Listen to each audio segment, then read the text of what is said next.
En el nombre del Padre, del Hijo, del Espíritu Santo. Amén. Señor Dios Padre Todopoderoso y Eterno, te damos gracias, Padre Santo, en esta noche, por permitirnos nuevamente, Señor, reunirnos alrededor de tu santa palabra, Señor. Te damos gracias por nuestra vida, por nuestro hogar, Señor, por nuestra familia, por la salud de cada uno de los miembros de nuestro hogar, Señor. Bendito y alabado seas, Señor. Te pedimos humildemente que nos llenes de tu presencia y nos ilumines, Todopoderoso, en este momento. Ven, Espíritu Santo, y toma posesión de nuestra mente, de nuestro corazón, de nuestro espíritu. Permítenos caminar en medio de tu palabra y entenderlo a la luz de la única doctrina que dejaste, Señor, la doctrina de nuestra amada Iglesia Católica, Señor. Bendito seas, Padre Santo. Alabado sea tu nombre, Señor. Ven, Espíritu Santo, y colma de tu presencia nuestros hogares. Colma de tu presencia nuestras vidas, Señor, y perdona nuestros pecados, que son muchos. Somos pecadores, Señor, delante de ti, el Dios maravilloso, el Dios puro, el Dios santo, el Dios justo. Perdónanos, Señor, por todos nuestros pecados, por todas nuestras ofensas, Señor, por todo lo que no hemos hecho, Señor. Perdónanos, Padre Santo, perdónanos por todo, Padre Eterno. Y regálanos el espíritu humilde de Cristo Jesús. Enséñanos a ser como Jesús, por favor, Señor, a través de tu palabra. Bendito sea, Señor, en esta noche te pedimos por la salud de todos nuestros seres queridos, de nuestros familiares, compañeros, de todas las personas, Señor. Ponemos en tus manos la vida, Señor, de los enfermitos. Ponemos las manos, Señor, de todos nuestros compañeros y amigos, Padre Santo. Bendícelos, Señor, en sus angustias, en sus dificultades, Padre Santo, en sus enfermedades. Ayúdanos a todos, Señor. Bendito seas, Padre Santo. Alabada sea siempre tu gloria. Alabado sea tu nombre, Señor. Ven, Espíritu Santo. Ven, Espíritu Eterno. Y guíanos siempre a la luz del Espíritu de Cristo. En el nombre del Padre, del Hijo, del Espíritu Santo. Amén. Vamos entonces a la lectura del capítulo número 4 del libro de Números. Oficio de los levitas. El Señor se dirigió a Moisés y a Aarón y les dijo: haz un censo por orden de clanes y familias de los levitas descendientes de Kehat, que estén entre los 30 y los 50 años de edad, y que sean aptos para el servicio de la tienda del encuentro. El trabajo de los descendientes de Kehat es muy sagrado, y consiste en lo siguiente: cuando el pueblo tenga que ponerse en camino, Aarón y sus hijos quitarán el velo que está a la entrada del lugar santísimo, y con él cubrirán el arca de la alianza. Encima le pondrán una cubierta de pieles finas, y sobre eso extenderán una tela morada de una sola pieza, y le pondrán los palos para transportarlo.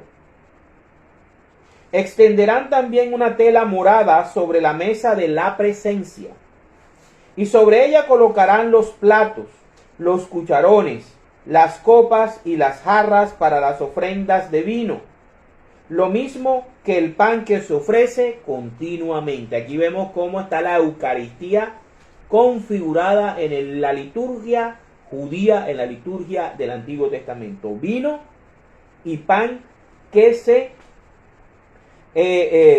coloca y que se ofrece continuamente, como la Eucaristía.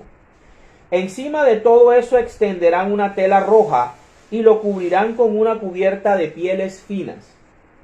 Y le pondrán los palos para transportarlo. Extenderán también una tela morada sobre la mesa de la presencia, y sobre ella colocarán los platos, cucharones, las copas y las jarras para las ofrendas de vino, lo mismo que el pan que se ofrece continuamente. Encima de todo eso extenderán una tela roja y lo cubrirán con una cubierta de pieles finas y le pondrán los palos para transportarlo. Luego tomarán una tela morada y cubrirán con ella el candelabro, las lámparas, las tenazas, los platillos y todos los vasos que se utilizan para el aceite. Todo eso lo envolverán con una cubierta de pieles finas y lo pondrán sobre unos palos para transportarlos. También extenderán una tela morada sobre el altar de oro. Lo envolverán con una cubierta de pieles finas y le pondrán palos para transportarlo. Luego recogerán los utensilios usados en el servicio del santuario y los pondrán en una tela morada. Los envolverán en una cubierta de pieles finas y los llevarán también sobre unos palos.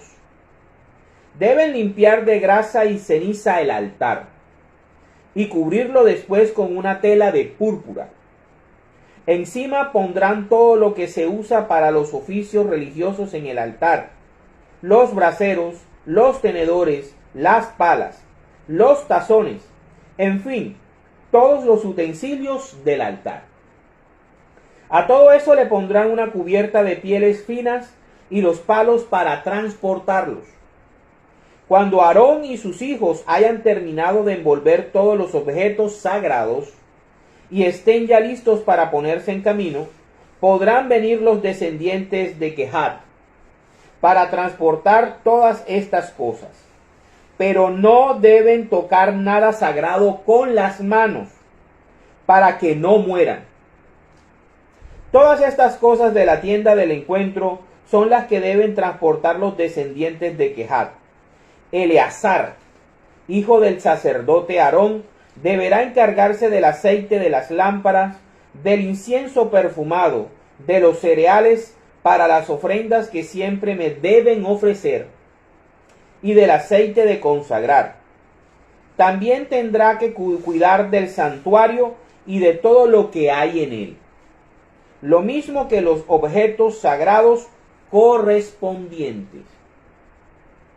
El Señor se dirigió a Moisés y Aarón y les dijo: no permitan que los clanes de Kehat desaparezcan de entre los levitas, para que ellos no sean castigados con la muerte por tocar las cosas sagradas. Deberán hacer lo siguiente: Aarón y sus hijos se encargarán de decir a cada uno de ellos lo que ha de hacer y lo que han de llevar. Si ellos noten así, ellos no tendrán que entrar en ningún momento a ver las cosas sagradas y tampoco morirán. El Señor se dirigió a Moisés y le dijo: haz también un censo por orden de clanes y familias de los descendientes de Gersón, que estén entre los 30 y los 50 años de edad y que sean aptos para el servicio de la tienda del encuentro. El trabajo de los descendientes de Gersón será el siguiente: deberán transportar las cortinas del santuario, las tiendas del encuentro, la tienda del encuentro, la cubierta de pieles finas que se le pone encima, la cortina de la entrada a la tienda del encuentro, las cortinas del patio, la cortina para la entrada del patio que rodea el santuario y el altar, las cuerdas correspondientes y todos los utensilios que necesitan para su oficio y para su trabajo. Aarón y sus hijos dirigirán a los descendientes de Gersón en los trabajos que han de hacer y en las cosas que han de transportar. Ustedes los harán responsables de lo que ellos hayan de hacer.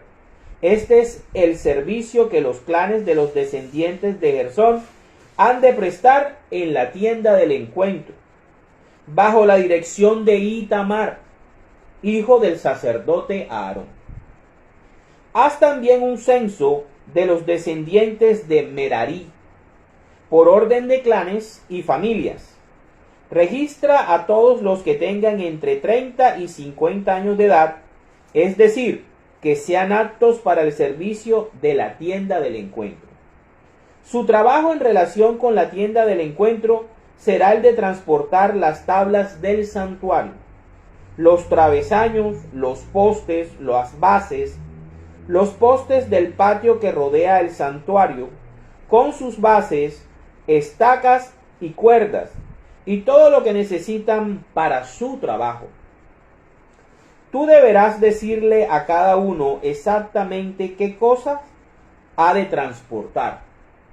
Este es el trabajo en relación con la tienda del encuentro, que estará a cargo de los clanes descendientes de Merari, y que se hará bajo la dirección de Itamar, hijo del sacerdote Aarón. Moisés, Aarón y los jefes del pueblo hicieron el censo, por orden de clanes y familias de los descendientes de Kehat, que estaban entre los 30 y los 50 años de edad, y que eran aptos para el servicio de la tienda del encuentro.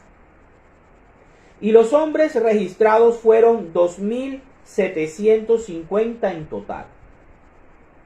Este fue el número de los descendientes de Kehat, que podían prestar servicio en la tienda del encuentro, según el censo que hicieron Moisés y Aarón, y conforme a la orden que el Señor había dado a Moisés.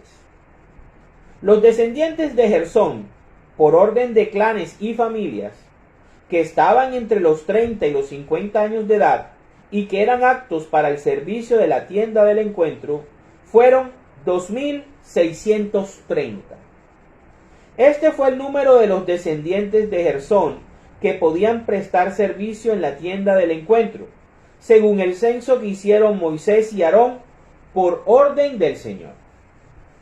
Los descendientes de Merari, por orden de clanes y familias, que estaban entre los 30 y los 50 años de edad, y que eran aptos para el servicio de la tienda del encuentro, fueron 3.200.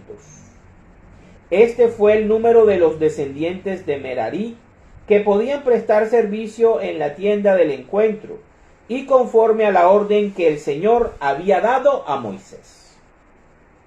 El número total de levitas, contados por Moisés, Aarón y los jefes de Israel, por orden de clanes y familia, que estaban entre los 30 y los 50 años de edad, y que eran aptos para el servicio de la tienda del encuentro, fue de 8.580.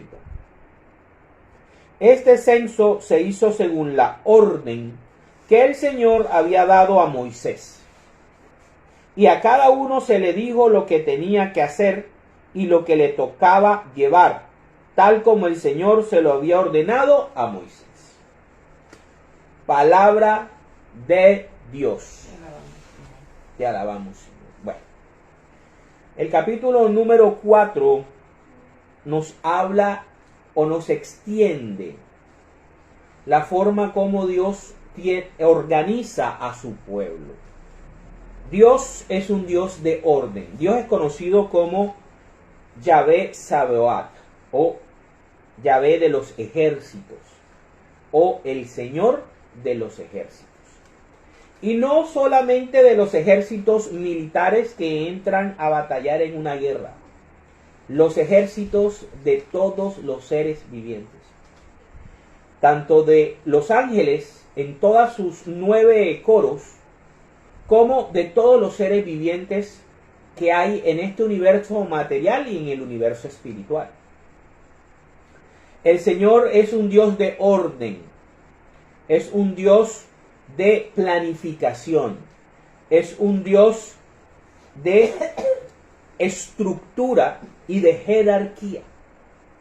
Aquí el capítulo número 4 del libro de Números, si nosotros lo vemos no con los ojos espirituales, no buscando qué es lo que nos quiere enseñar el Señor, sino simplemente leerlo por leerlo, se nos va a parecer aburrido y no vamos a encontrar realidades espirituales que nos permitan a nosotros comprender a la iglesia. Porque todo el Antiguo Testamento tiene que verse a la luz de Cristo y a la luz también de la iglesia. Porque el pueblo de Israel era la primera iglesia, era la primera congregación que Dios escogía en medio del mundo, en medio de todo esa cantidad de hombres. Escogió en primera instancia a Abraham, del pueblo sumerio de Ur, de los caldeos, y a partir de él creó una nación numerosa, la cual se había forjado en Egipto y había sacado de manera portentosa y con los prodigios, guiados por Moisés.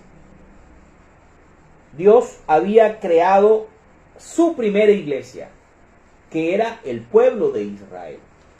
Israel es la iglesia del Antiguo Testamento. Mientras que la iglesia católica, apostólica romana, es la iglesia de Cristo, es la iglesia del Nuevo Testamento. ¿Y por qué digo esto?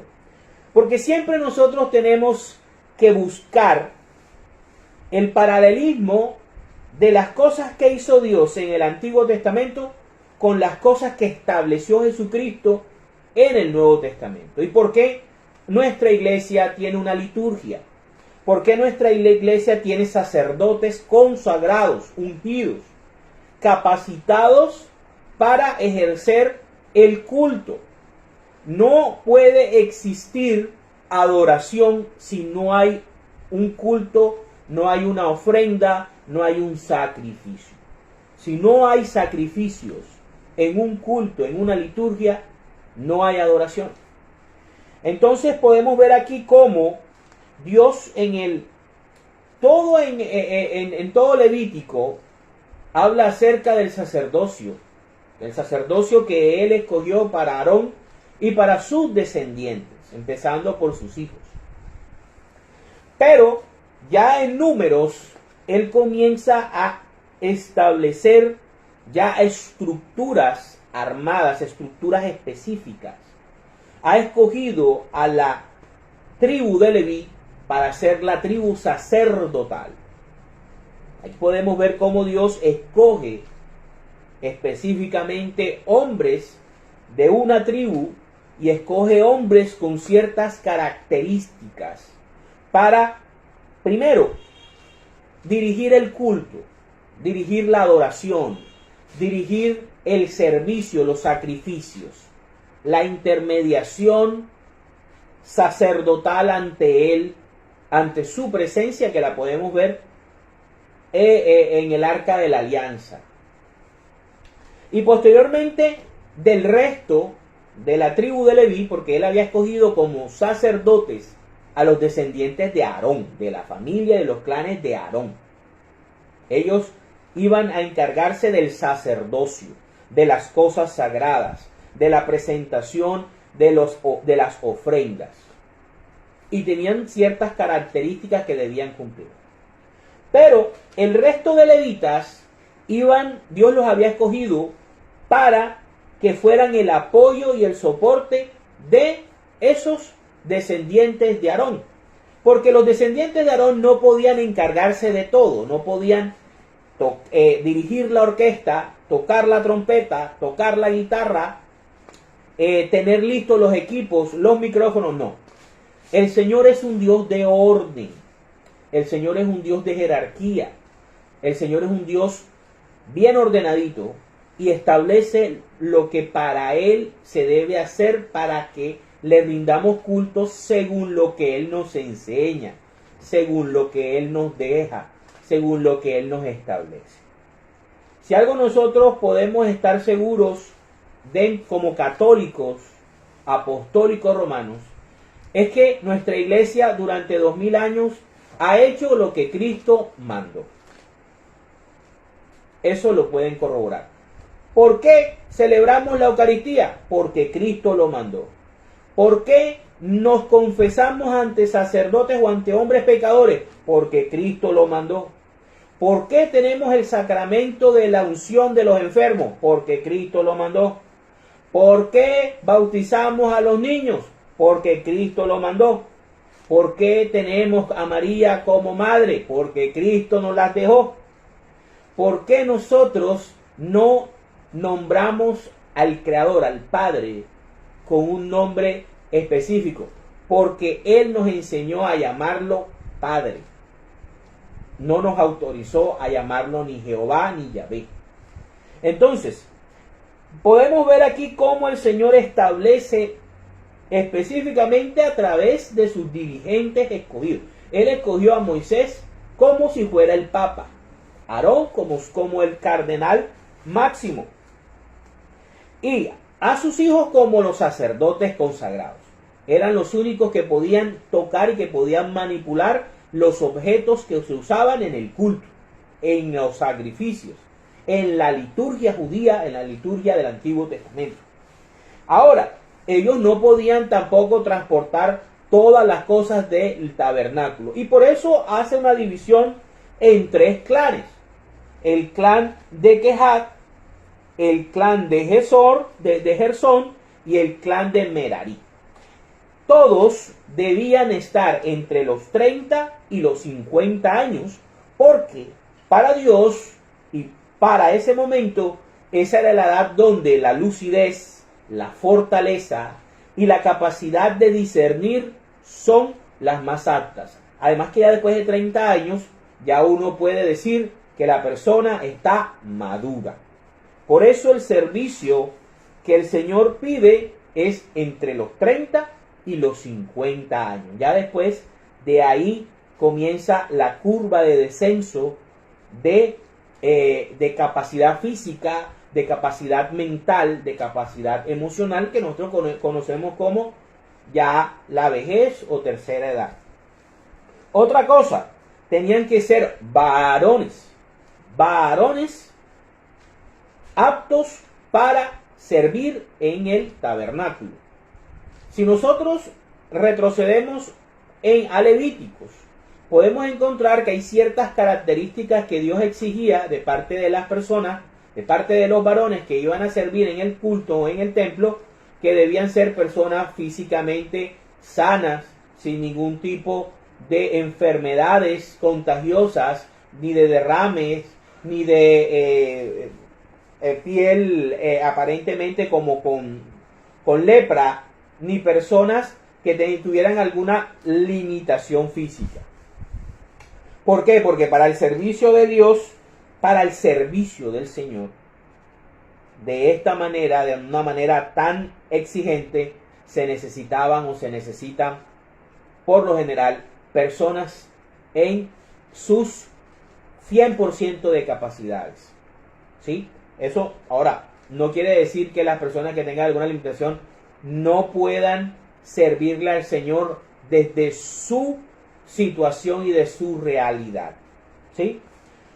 Estoy entonces tomando lo que nos está diciendo Números, las exigencias que nos está mostrando Números, la forma como el Señor establecía cuáles eran las condiciones que debían tener un levita de estos tres clanes, Kehat, Gersón y Merari, para poder ser parte de ese equipo, de ese staff que iba a estar apoyando a Aarón y a sus hijos en el culto y en la liturgia del Antiguo Testamento.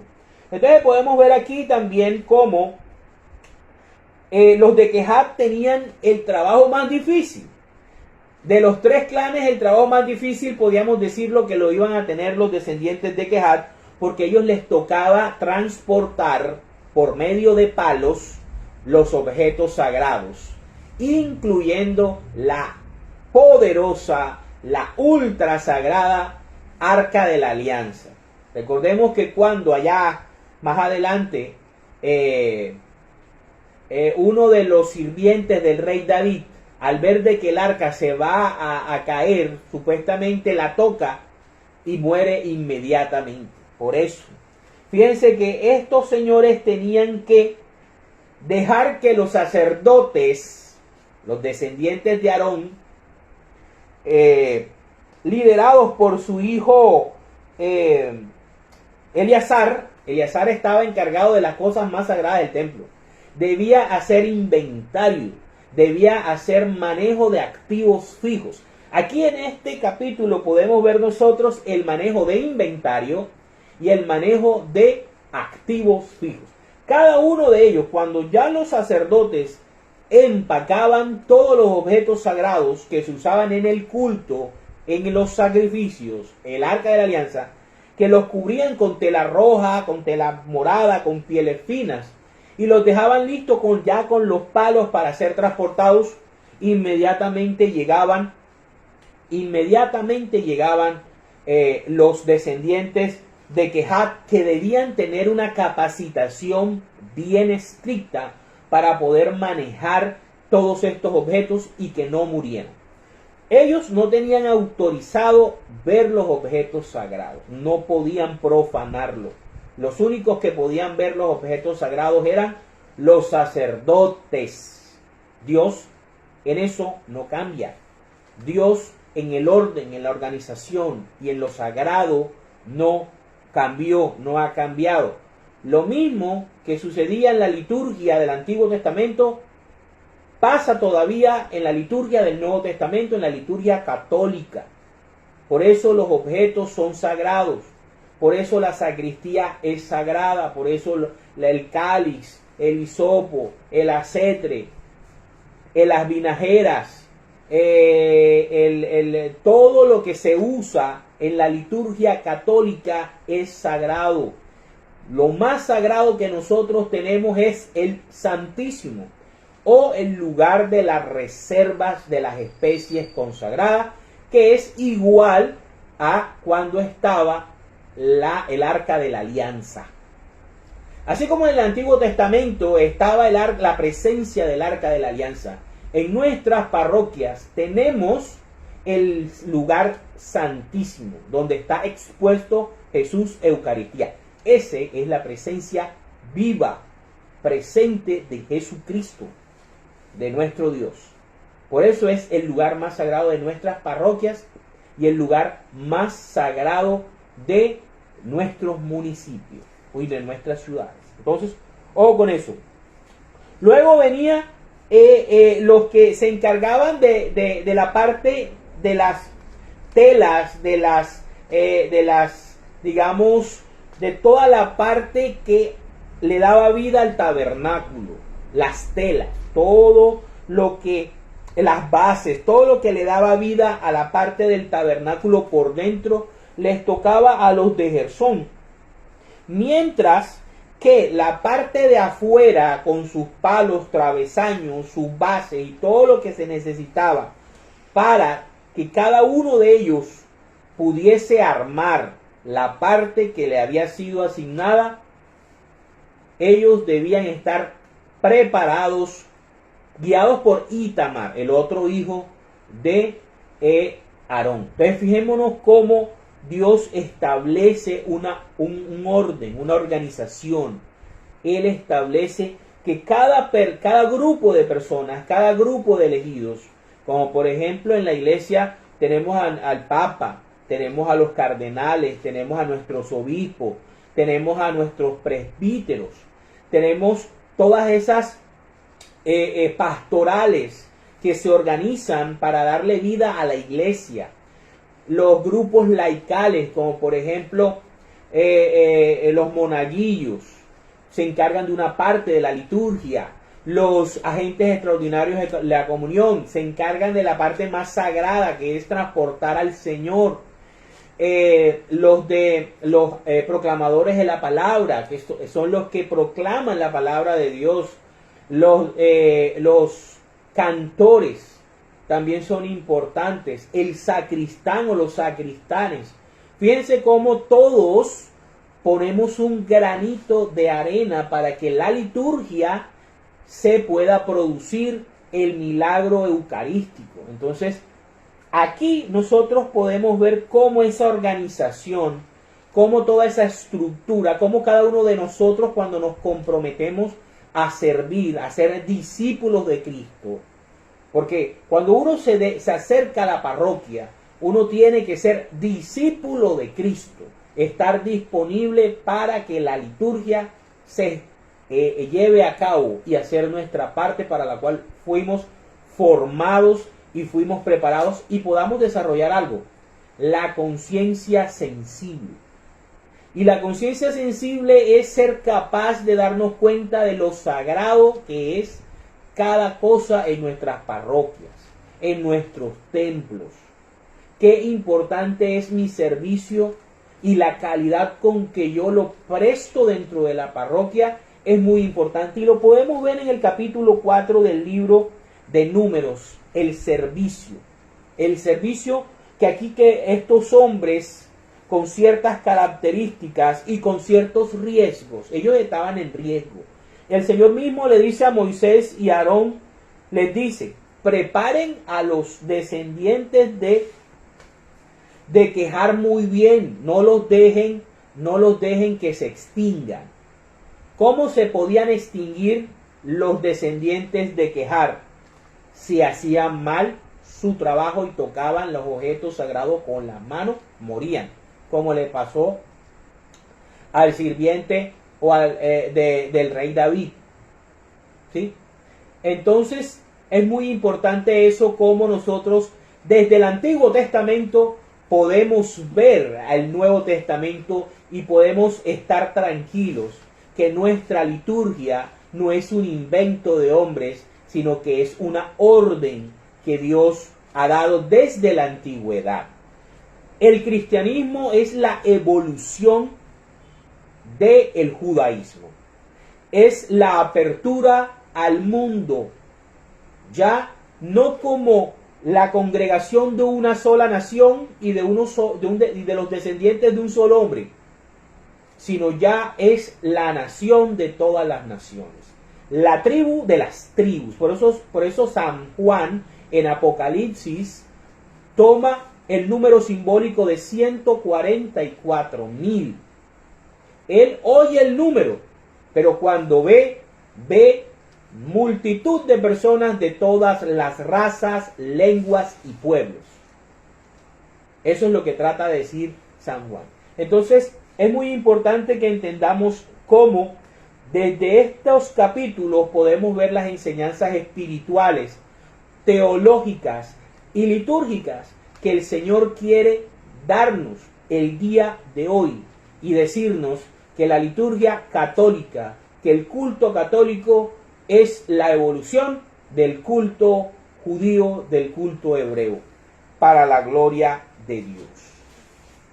Vamos ahora, como siempre lo hacemos, extender el estudio con ciertos textos auxiliares que le dan soporte a lo que estamos diciendo, de que también en el Nuevo Testamento existe estos grupos de apoyo, estas estructuras de apoyo a los apóstoles que vienen siendo los herederos del sacerdocio arónico. Recordemos que quienes reemplazan a Aarón y a sus hijos son los 12 apóstoles y los que estos le impongan las manos y los conviertan en obispos y presbíteros hasta el día de hoy. Vámonos entonces al libro de Hechos, capítulo 6, versículos del 1 al 7. Nombramiento de 7 ayudantes. En aquel tiempo, como el número de los creyentes iba aumentando, los de habla griega comenzaron a quejarse de los de habla hebrea. Aquí hay una mezcla ya de la iglesia. Bien, ya no es solamente el pueblo judío, ahora es el pueblo griego, que era casi todo el mundo conocido. Dice, comenzaron a quejarse de los de habla hebrea, diciendo que las viudas griegas no eran bien atendidas en la distribución diaria de ayuda. Los 12 apóstoles reunieron a todos los creyentes y les dijeron, los 12 apóstoles vienen a ser como si fueran Aarón y sus hijos. No está bien que nosotros dejemos de anunciar el mensaje de Dios para dedicarnos a la administración. Esta es la tradición oral. Aquí no había Biblia. Como los apóstoles hicieron crecer la iglesia fue a través de tradición oral. Así que, hermanos, busquen entre ustedes 7 hombres de confianza, entendidos y llenos del Espíritu Santo, para que les encarguemos estos trabajos, así como en Números 4. Nosotros seguiremos orando y proclamando el mensaje de Dios. O sea, zapatero a tu zapato. Así como en Números 4, Aarón y sus hijos se encargaban de las cosas sagradas y del culto, y los descendientes de Quehat, Merarí y Gersón se encargaban de las cosas de apoyo. Todos estuvieron de acuerdo y escogieron a Esteban, hombre lleno de fe y del Espíritu Santo, y a Felipe, a Prócoro, a Nicanor, a Timón, a Parmenas y a Nicolás, uno de Antioquía, que antes se había convertido al judaísmo. Luego los llevaron a donde estaban los apóstoles, los cuales oraron y les impusieron las manos. El mensaje de Dios iba extendiéndose y el número de los creyentes aumentaba mucho en Jerusalén. Incluso muchos sacerdotes judíos aceptaban la fe. Palabra de Dios. Te alabamos, Señor. Vemos aquí cómo los apóstoles se encargan de lo que Jesús les ordenó: hacer discípulos a todas las naciones de la tierra. ¿Cómo? A través de la tradición oral que ellos recibieron de Cristo, las enseñanzas, los mensajes, las parábolas, los mandamientos. Ellos predicaban, ellos transmitían el saber, la fe, por medio de la enseñanza oral. Por eso la Iglesia Católica tiene 3 pilares: tradición oral o tradición de los apóstoles, tradición apostólica, Santas Escrituras y magisterio de la Iglesia. Fíjense, aquí en Hechos 6 se estaba ejecutando 2 pilares: la tradición apostólica y el magisterio de la Iglesia. El magisterio lo estaban ejerciendo los mismos apóstoles y la tradición oral estaba presente.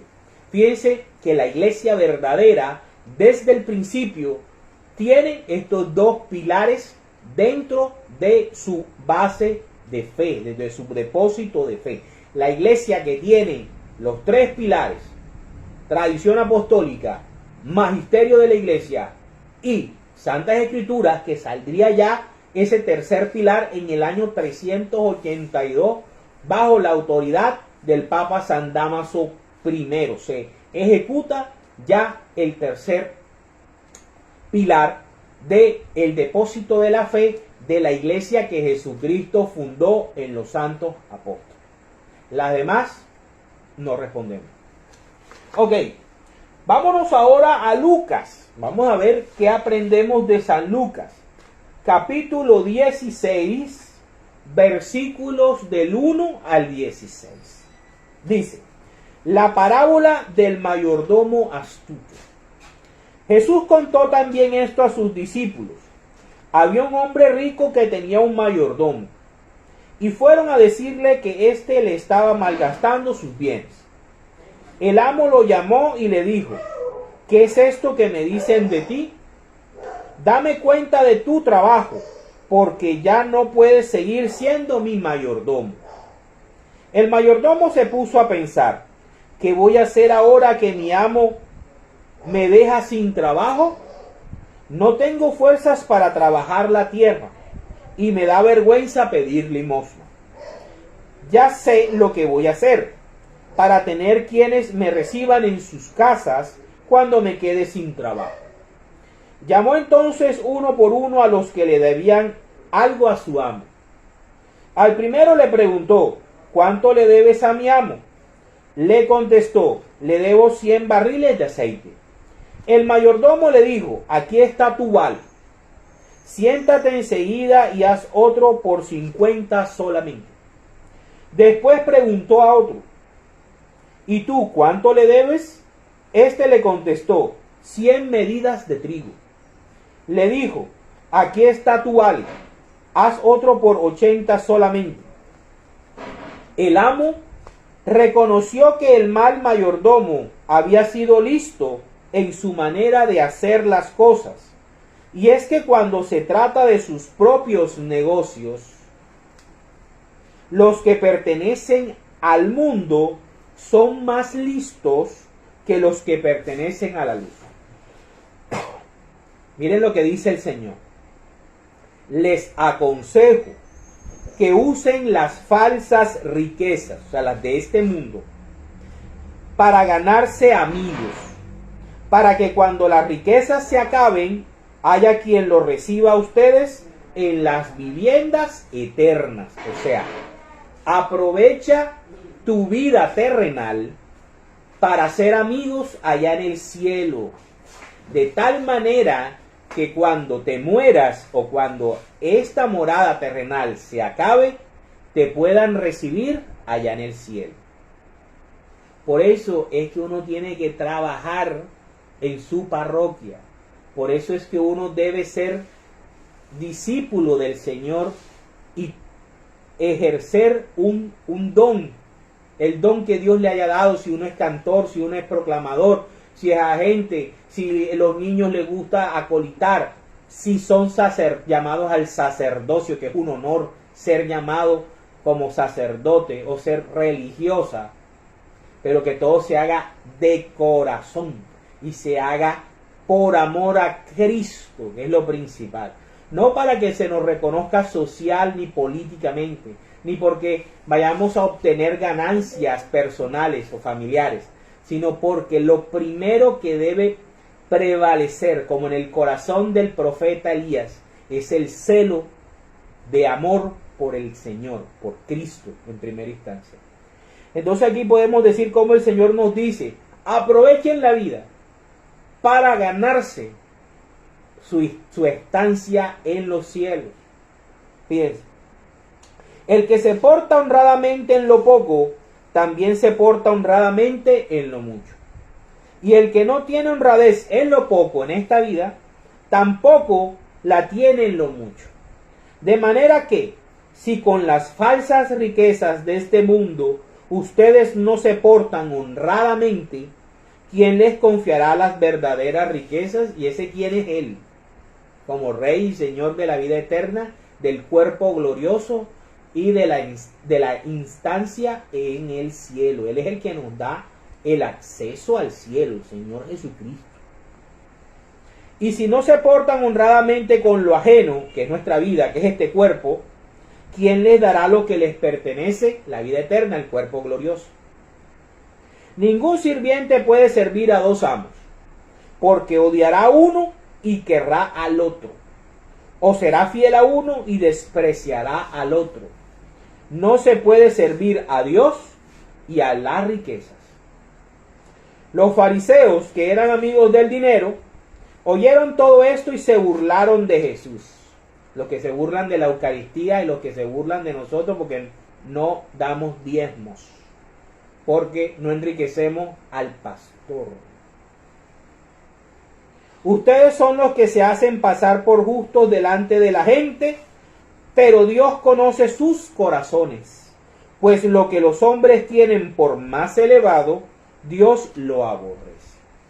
Palabra del Señor. Gloria a ti, Señor Jesús. Vamos enseguida qué nos quiere transmitir el apóstol Pablo. El apóstol Pablo en segunda de Timoteo, capítulo 2, versículos del 1 al 25.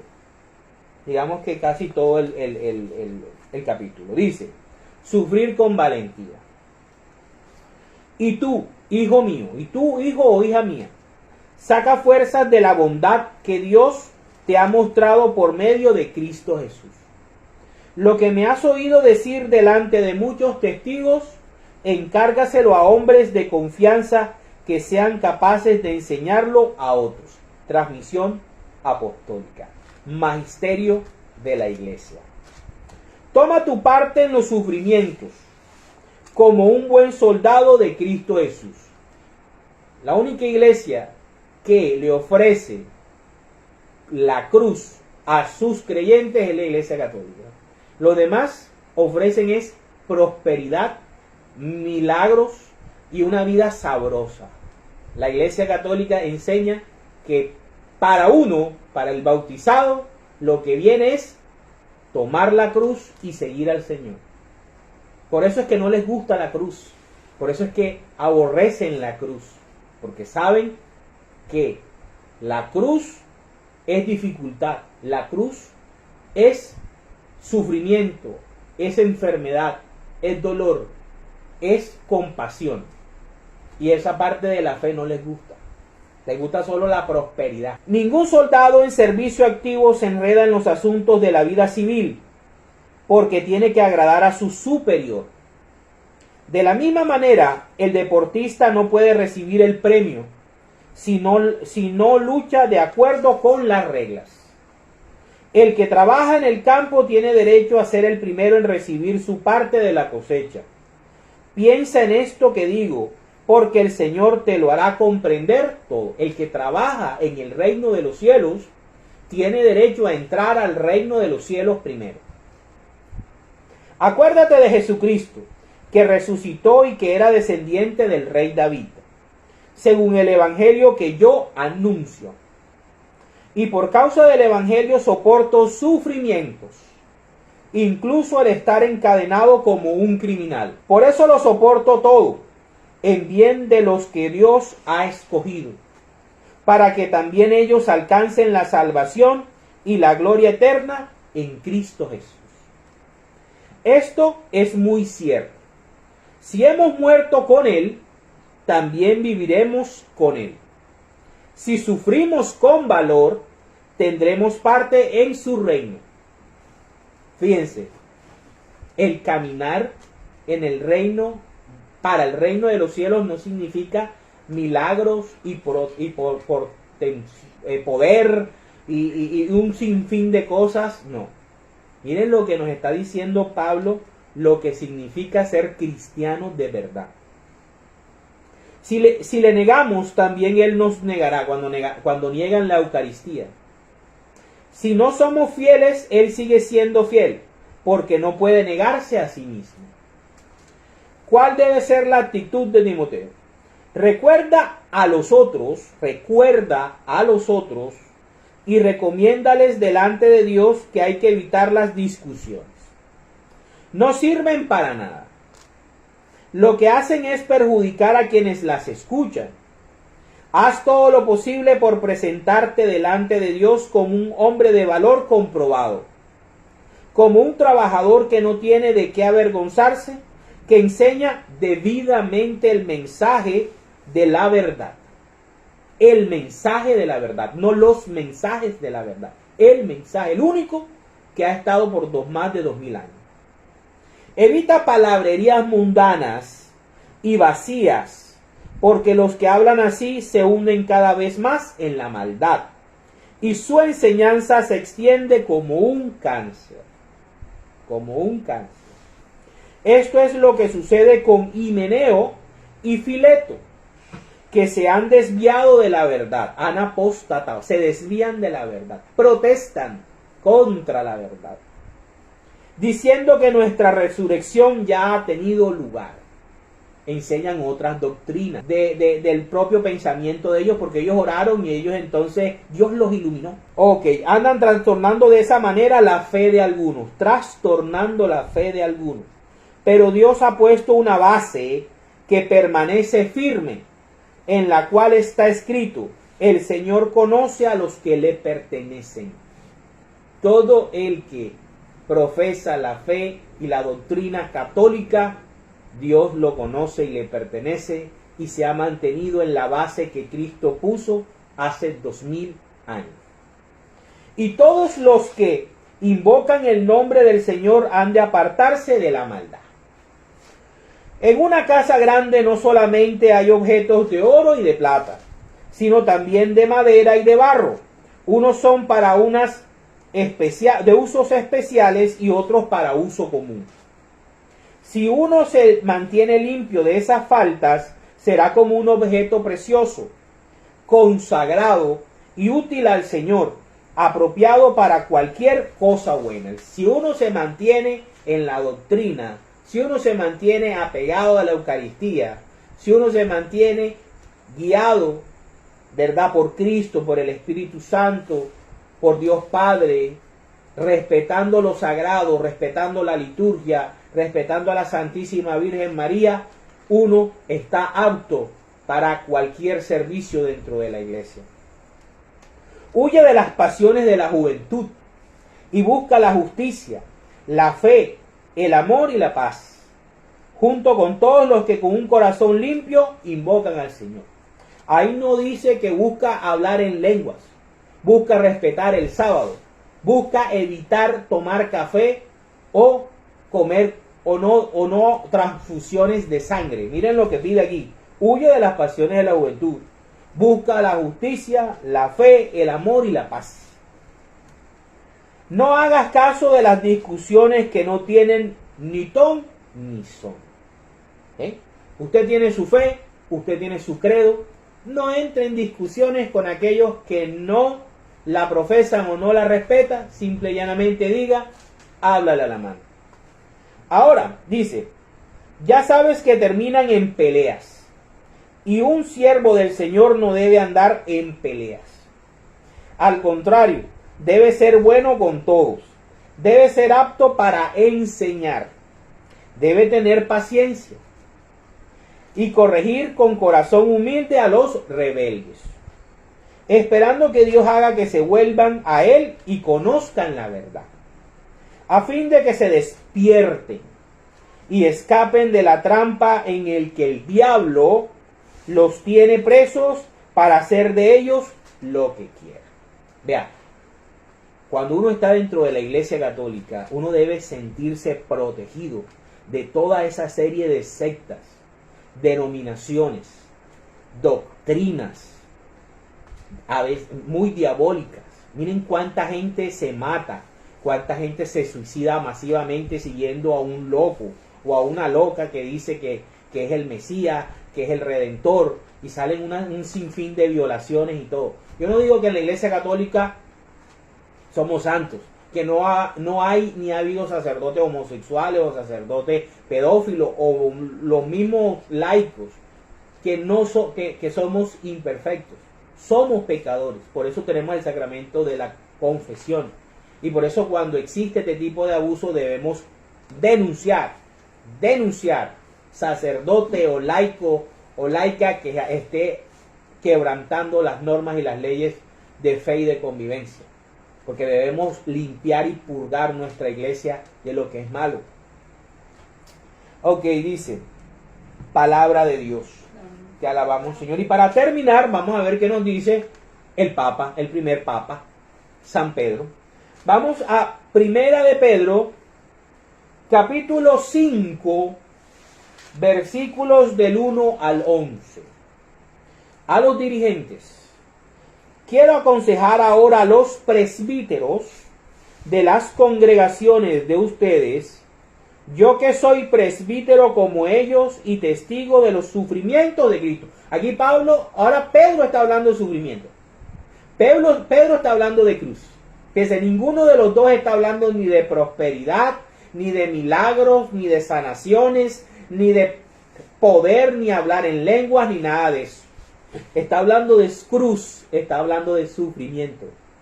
Dice, y que también voy a tener parte en la gloria que ha de manifestarse. Cuiden de las ovejas de Dios que han sido puestas a su cargo.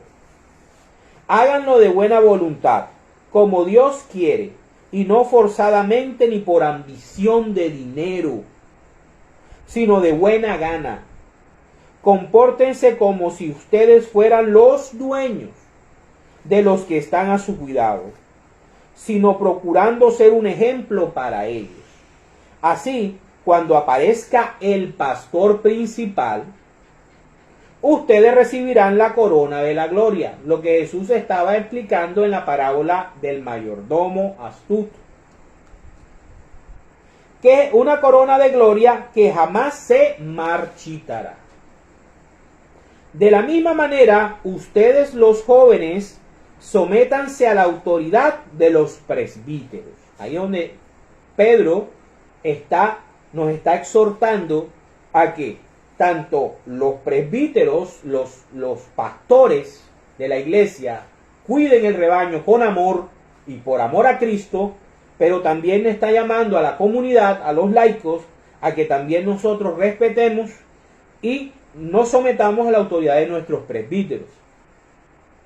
Deben someterse a unos a otros con humildad, porque Dios se opone a los orgullosos, pero ayuda con su bondad a los humildes. Humíllense, pues, bajo la poderosa mano de Dios, para que Él los enaltezca y a su debido tiempo. Dejen todas sus preocupaciones a Dios, porque Él se interesa por ustedes. Sean prudentes y manténganse despiertos, porque su enemigo el diablo, como un león rugiente, anda buscando a quien devorar. El que se aleja de la iglesia, el que no va a misa, el que no tiene lectura permanente de la palabra de Dios, el que no comulga, el que no se confiesa, el que comienza a ver a la Virgen María como cosa rara.